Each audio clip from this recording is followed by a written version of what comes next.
Updating your billing information on RealPage is a straightforward process. Follow these steps to ensure your details are current and accurate. Step 1. Log into your account. Visit the RealPage website and enter your login credentials to access your account dashboard. Step 2. Navigate to Billing section. Once logged in, locate the Billing or Payments section in your account settings. This is typically found in the main menu or under Account Preferences. Step 3. Select Update Billing Information. In the Billing section, look for an option to update or edit your billing information. Click on this option to proceed. Step 4. Enter new billing details. Don't continue before doing this.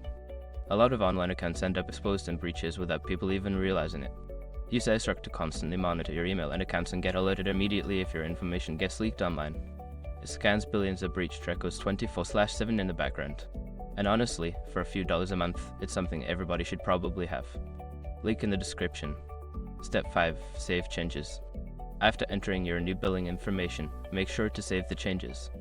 You may receive a confirmation message indicating that your billing details have been successfully updated. By following these steps, you can easily keep your billing information up to date on RealPage. Regularly checking your account can help prevent any payment disruptions.